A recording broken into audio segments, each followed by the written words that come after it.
belt and somebody who we don't get to see that often. Yeah, no, I did a poll on Twitter, and Owen slightly won the popular vote, but there were a lot of people that were like, we never get to see the Japanese draft. We don't get to see Mihara. He doesn't even leave the country that often, so that's right. A rare chance to watch one of the best Japanese players draft. Here we go. All right, so he's going to take this. He's opened up a stacked pack. He's taken an Esperzoa, Thundercloud Shaman. Yeah, there's a Thundercloud Shaman and also a Cloud Goat Ranger. There's other good cards in the pack for his deck, though. There's an Aether Snipe and an Aethersworn. What is that thing called? Not Aethersworn Candidates. Ethereum Sculptor that he can get back potentially on the wheel. So he's shipping Cloud Goat Ranger. He's shipping Thundercloud Shaman. Shipping Cloud Goat Ranger is a big deal. That card is one of the most powerful single spells in the format. But would this you is Esperzoa there? I would. Yeah. So my favorite deck in the format is what he's going for. It's blue-white artifacts, and let's see if he can pick it up here. He's found a couple of reasonable playables. And there's really not much for him there. Nothing worth a second pick. There is. I mean, Latchkey Fairy, Ethersworn Canoness, even okay. But the problem is he's pulled a Rude Awakening to the front. That could get interesting as well. So Rude Awakening is generally reserved for the 5-color deck, which is based usually on early picks of Kodama's Reach. There's Kodama's Reach and Search for Tomorrow in that and pack. Search for Tomorrow as well. Or the blue-green deck also can take advantage of a Rude Awakening because it can ramp in. Wow, he's taking it. I'm surprised he took it there. But Mihara, he's got a plan here, and we're going to see where he's going to go. He also, one of the things to keep in mind with Modern Masters is the average card quality is so high, you're essentially never short playables. So he can be very open here. Wow, another Rude Awakening. I mean, they don't necessarily get better but you can count on repeats. One, yeah, right? You can indeed. There's a Masted Myers there's and an Aether Snipe. Aether Snipe is a card you can pick up fairly late, generally speaking. It's powerful, but not a sought-after card in the format. And he's going for the next Rude Awakening. I would gotta think he would take the third. Now, another thing that could happen here, though, is there's also a Storm deck available in this format. You can pick up Empty the Warrens, and Rude Awakening is one of the better Storm enablers. Yeah. Untap everything. Untap everything. And just boost that Storm count up. So. Has Mihara had any luck with Storm in his career? he won the World Championship with Dragon Storm. So yes. Interesting way to put that as well. So you see a Vidalcan Dismisser. That's the reason why Aether Snipe isn't a super sought-after card. He's pulled Trigon Predator to the front and Echoing Truth. This pack looks pretty weak, kind of no matter which direction he goes, though. There's an Empty the Warrens, if he's though. blue-green, Trigon Predator is... It's just okay. Yeah, it's still 2/3 flyer for 3. I mean, it's it's solid, but this format really does come down to heavy synergy-based decks. Okay. I mean, he's just a guy. There's a lot of tribal decks. There's a lot of in the deck that's blue-green. It generally relies on Suspend. Speaking of Suspend, it looks like he's pulled Imperiosaur to the front immediately. There's also a couple of other reasonable green cards in the pack with Masted Myers. Interesting. So he basically got his second pack had 3 good green cards in it, and he said that's a signal. I'm going to green. I first picked Esperzoa, but like he's basically abandoned that at this point. I guess he has the Trigon Predator, so he doesn't have anything but blue and green cards. Yeah, and remember the Esperzoa really needs a complement of artifacts. Right, that's why it felt like he's it. Almost abandoned. Yeah, I think he has. Yeah, I don't think we're going to see him play that most likely. There's a Jerkwood Baloth. He was right about green being available. And there's also a reasonable removal spell with Torrent of Stone there for him as well. Do you bail off here? Now, the green... He doesn't have a red card yet. Now he has a red card. He's going to take a red card. Now, interestingly, the green-red deck, it doesn't have as defined of an archetype as others. It tends to be actually kind of a Storm Suspend type thing. Because you get quite a few of them in there. Is a nice start to the Storm deck. It is. Not that he has any Storm cards yet. That's right. He has a Fiery Fall, a Dirkwood Baloth, and a Sentinel Woodreaders pulled to the front. The Woodreaders is a card that goes really well in the 5-color ramp deck because it lets you get a little bit of ground defense while refilling your hand after kind of expending a bunch of cards on ramp spells. Sure. But for just a 2-color deck, it's not as popular. Well, he goes Baloth. So he's passed a lot of 5-color enablers. Like that green pack that he picked up for his second pick. He passed 2 different ramp spells. Yeah. All right, there's a Spore Sower there, Spore Thrower Thallid, which is probably going to be his pick here. It's a 4/4 for 4. It makes Thallids. lets you pump your other Thalids. It's really solid creature. Not exciting. You know, he's got kind of a big green stuff deck going right now, which is pretty reasonable. Yeah, you know what these packs have not had, though? They haven't had any Espresso cards. Nothing. Like, the blue-white artifact deck was not there. The green deck, I mean, the green cards are there. Yes. Now, do you empty the Warrens here? I think you do. It looks like he wants Snipe? Aether Snipe. Yeah, and I mean, Moldervine Cloak isn't awful either. Yeah, it doesn't quite. Yeah, Moldervine Cloak in this format doesn't hold up. It rarely sees play.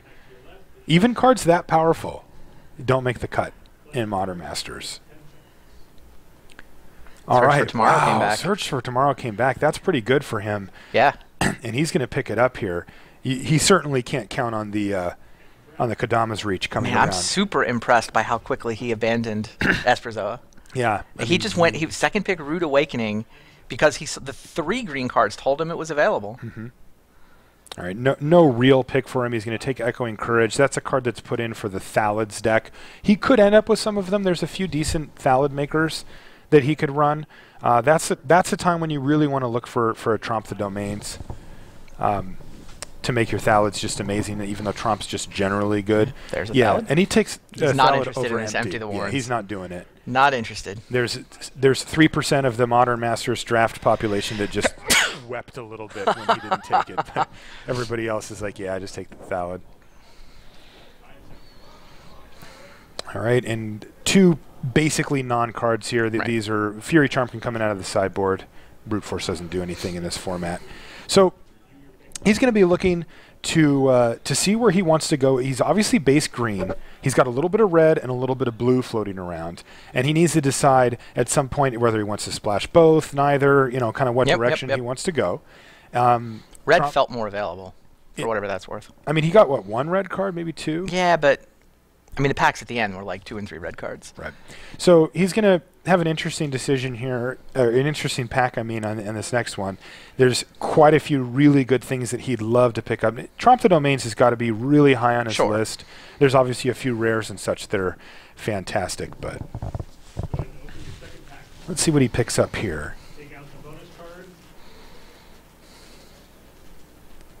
15 cards. You have 40 seconds. He's going right back very for quickly the to the back of the pack. He finds a doubling season, which, you know, you can kind of go off on the Thalid deck, but you'll usually just wheel that card, so it's not something that he's going to need to pick up really early here. Thalid Germinator seems like a perfectly reasonable pickup. Pallid Mycoderm can create some really great situations for your Thalids. Yeah, I wasn't expecting that one to get shuffled to the front. He doesn't have any white cards yet. He does not. There's a Skyreach Manta as well, which is something that he might want to consider coming back on the wheel. Is he just collecting like what the first 8 cards are going to be to see what he might get back? It does look like he's doing that, yeah. Like, okay, these, and sorry, he just took a green card. He took the Thalid Germinator. Yeah, I think he's really counting up, like, what do I think is going to be gone? What can I count on getting back? I think you're right. So that's actually a pretty unexciting Pack 2, Pick 1. Sure. For Mihara. That's, you know, it'll go in the deck and it'll make the cut, but it's not that exciting. All right, Nantuko Shaman. Ugh, yeah, these packs have not been good for him. There's a Thirst for Knowledge. If he does end up in blue, he might just want to take that here. Nantuko Shaman is fine. Mm-hmm. There's nothing wrong with these cards. But they're just pick. not. Yeah, it's just real early in the pack to be taking an Nantuko Shaman here. And I don't really see how he has much of a choice. Yeah, that's the pick he went with. Mm-hmm. Yeah, I mean, so far his deck is basically big, dumb, and green. You know, he's going to make a lot of power and toughness and make you beat it. It looks quite consistent at this point, and he has quite a bit of flexibility on splashes as well. Well, that's an interesting pickup there. There's a Woodfall Primus. It costs 8 mana. Another Thalid Germinator probably gonna pull rank on Woodfall Primus here. Aether Spellbomb is also something he could consider if he does end up in blue. Those bounce-type tempo plays, when you have huge green creatures, get really, really good. But I think he's just going to take Thalid Germinator and try to go off here. Yeah, look at that. He's going back and forth. He's going to take the Germinator. Seems like it gives him more synergy potential, right? It does. We're early enough in the draft that he can just go all in on Thalids. Yep, and he certainly has. Right. Yeah, there's a couple of key Thalid cards that he's going to want to pick up down the line, but one of the ones is the 2-drop, the Wall Shell Dweller, Thalid Shell Dweller. It's really important for the deck. Ooh, there's a Kodama's Reach. And that's really the only card for him. What is that? Oh, Engineered Explosives. Yeah.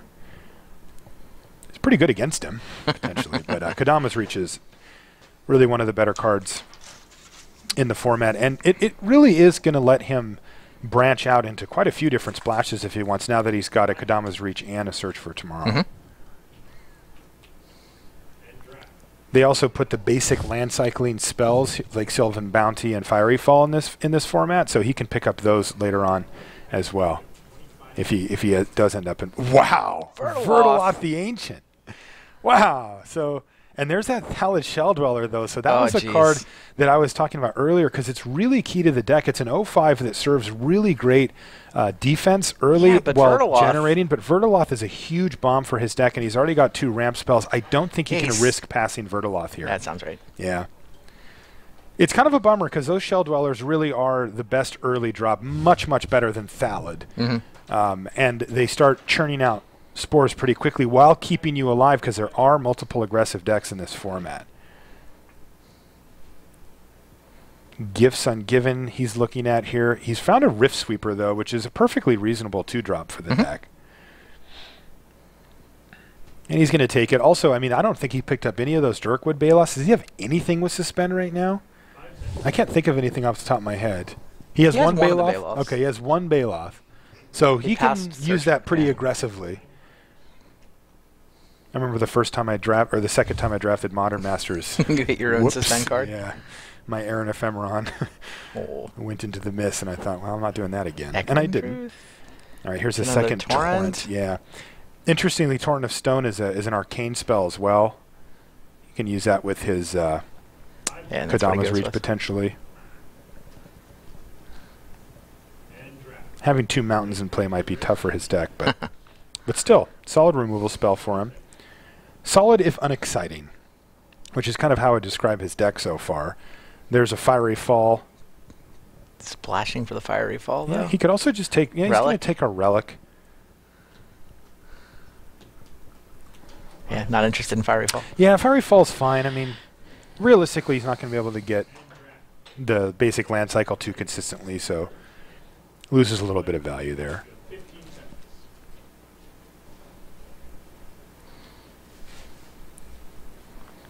Oh, so the Pallid...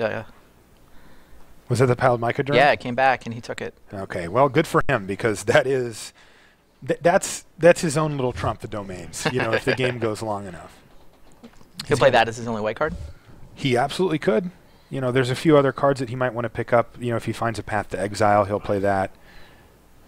Sure, but I mean, even if he doesn't get anything else, he definitely could. Pallid Mycodurn is incredibly powerful in the deck. It is your finisher, basically. He's got 2 now. He's got that and plus Vertaloth, so he's got good ways to end. And there's Woodfall Primus. You know, he's got to consider it. I mean, at 8 mana? He doesn't seem interested in 8 mana. He does not, but remember, he's also running double... what's it called? Untap all your lands? Rude Awakening, right. But that means he's already got things to do with it. He has a bunch of mana. That's fair. Like, that doesn't mean you want more 8-drops. I think it means you want fewer. But I'm saying he does have it in mind to play 8 mana. So it's not that he's not interested in 8 mana. He's just not interested in that one. Nothing really left. Yeah. Guardian of the Grove. Not good enough. Yeah, take the Death Knight, I think, yeah. Death Knight is a card that the Fairies deck can use to get back ahead of you. And that Stinkweed Imp is actually pretty annoying for his deck, so it's not too sad to see that thing off the table. So his blue is down to just the Aether Snipe at this point? And also the Trigon Predator. And Trigon Predator. His white is the Pallid Mycodurn. His red is a pair of Torrents of Stone. Right. So, I mean, he could splash 1, 2, or 3 of those colors. Yeah. It seems like at this point, you put in the Torrents and the Mycodurn and not the blue cards. Yeah, that is where he's at right now. Especially considering that the Aether Snipe is going to be pretty much only a 6-mana spell. Yeah. He's not going to be able to have double blue on turn 3 for it. So he's still, I don't hate where he's at in the sense that with the 2 ramp spells, the 2 ramp and fixing spells, he still can branch out and kind of maybe find a direction where he ends up being, say, green blue with a little bit of whatever, right? And he can still kind of solidify that 3rd color or that 2nd color if he wants. So he wants to open Tromp? Tromp. Yeah, Tromp would be sweet for him here. Goes straight to the back. He finds a Vendilion Click, but is there a trump? There's not. So not a lot for him here. No. Vendilion Click is a reasonable spell in the format. Not an amazing one, though. It's double blue, though. And it's double blue. But that's what he takes. He's going to take it and probably put that one in his trade binder. And yeah, he's going to ship away kind of nothing. I mean, these packs have been really disappointing for him. The Bound in Silence that he's pulled to the front's the best card in the pack. That's going to get taken by the Rebels deck, and that is going to be very good against him as well. It is definitely a consideration for him to take Bound in Silence and splash it with his Pallid Mycoderm just as a solid removal spell. But he decided not to. There's a path. Sure. And he's also found an Errant Ephemeron. Wow. Which could help him down that and another Pallid second Mycoderm. color. And another Pallid Mycoderm. This is an interesting one. I think that since he wheeled the first Pallid Mycoderm, he could probably expect to do that for this one and take the path. And it looks like that's what he's done here. Path to Exile. Path is just clearly better than Errant Ephemeron. Unbelievable. Yeah, it is every bit as good as it ever has been in any format in this one. It's just, it's so good it kind of feels unfair. You're like, oh, I did all this cool stuff. And they're like, Path. And you're like, no, come on. Like, the removal in this format is actually pretty medium. Like, there's not a lot of effects like that where they're super efficient. But Path is the one. All right, let's see if he can pick up. There we go. Sporoloth Ancient. That is something that he's wanted to see for a while now. And what else did he pick? Oh, there's a Saltfield Recluse, which he can't really do a ton with. But Sporoloth Ancient's really, really, really good. It changes all of your spore makers, your sapperling makers into, instead of removing 3 counters, you only have to remove 2. And that just accelerates things to a really, really quick rate. How many Thallets does he actually have at this point? I mean, how many? 5 or 6, I'm guessing. Is it 5 or 6? Something like that. I mean, he picked up the 4/4. He's got the Mycoderm. He's got the Thallet itself. He's got Vertiloth to make more Thallets as well. He still hasn't picked up the Shell Dweller, though, which is a little concerning, as it really is one of the better ones for his deck. Yeah, he moved into green because he thought it was open. And it seems like it. Somebody else moved in, is what this pack says to me. Yeah. Like, where are the green cards? Where are the green cards? Something. Plus, there's nothing. I mean, this pack is just miserable for Mihara. Like, I don't think he's going to play any of these cards. 5 seconds. There's not even a rare for the trade binder. There is a foil in every single pack, 1 premium card, so you've always got hope, but not that time. Let's see what he finds here. A Sting Scourger, which would be pretty good in his deck, and another Torrent of Stone. Warspike Changeling is reasonable, but much better in the Giants deck. He's going to take his 3rd Torrent of Stone. So, well, we know what he's doing. Yep. He's making big monsters, and he's got some reasonable removal spells to get stuff out of the way. I mean, he's essentially 4 colors. Yeah, the question is the blue. Does he play the blue? I think he probably does. Yeah, the fact that the click is double seems like it's headed for the trade binder. I think so, too. And I mean, when he took it, to be fair, he was imagining he could have gone blue card, blue card, blue card, blue card from there, and then he would be delighted to have it. That's right. He's not going to electrolyze here, is he? He absolutely could. It's quite good against some decks. He would probably start it in his board. He's got a Sentinel Woodreaders pulled up as well. That gives him a bit of card advantage. Helps him recoup some of the card loss that he'll get from a few of his ramp spells, but again, not exciting. You know, these aren't exciting picks for him. No, and I was so happy with his first pick. Like, he took the Esperzoa out of a crazy pack, and it'd be interesting, like, if you could go back in time, how should that pack have gone? Like, he could have easily picked, you know, a different card there and gone in a completely different direction rather than having just Esperzoa in a sideboard. Right. But, like, picking up pack 2 and seeing the 3 green cards, it felt like a really smart switch, and Terramorphic Expanse makes sense when he's looking at playing 3-ish colors. But he was supposed to get paid off here. Yeah. Like, he moves into green. It kind of looked open for the rest of pack 1. It looked like he was going to get paid off, and he just hasn't. Didn't he wheel that Search for Tomorrow? Yeah. Yeah. Yeah, he took the... Ooh, there's a Stir the Pride. That can also be a finisher for him. He's looking at Tribal Flames, though. I mean, he does have the ability to make that 3 or 4. Yep. Stir the Pride, though, can be really good in the Thalids deck because you can swing a big race back in your favor with some ramp. But he's going to go for it. He seems like he's more four-color green than Thalids. Okay. He might be. You could definitely be right. He does not have critical mass of Thalids. That is right. I mean, if it seems like to truly be a Thalid deck, you want to have 10, 12. Yeah, I mean, at least 8. You need. Yeah, I mean, I think he has 6 question mark. Yeah, he's got 2 Germinators. He's got the 4/4. He's got the other 4/4. He has a Thalid, and he has either 1 or 2 Mycoderms, which would put him at 6 or 7. I don't think the second one came back. So that's 6. Yeah, the second Mycoderm, is it officially not come back? No, it's there right it is. There it is. It did come back. It's this pack. Yeah, so he's now on he has the the cusp. 2 Mycoderms. Yeah, so right. he's sitting at 7. So he's bumping up against what you'd call a Thalid deck. I mean, it's clearly going to be part of his strategy. So but basically, you're right. like 5-color green and the Thalid deck had a baby, and this is their deck. Exactly. And that does happen, you know, a lot of your filler cards in 5-color green, and I don't mean filler isn't bad, I just mean the cards that fill up the middle section are green creatures, you know, a lot of beefy green stuff. So yeah, he's got to be bummed. I mean, I wouldn't be surprised, honestly, if there was just if there was a player at this table just straight up playing Thalids. Like, I mean, the Shell Dweller didn't come back, you know. Sure, that was late-ish, but he declined it as a 4th or 5th pick. He took Vertaloth over it. Right, which was correct, but yeah, he had to be bummed because that was one he was for sure looking for. All right, so that's going to do it for the draft section here. Modern Masters, we're in the final top 8. You got to get a look at Owen there, and there's Makihito Mihara, ranked number 13 in the world. He's a Platinum Pro from Japan. You can take a look at his resume there. He's just drafted a mid-ground. I was going to ask you.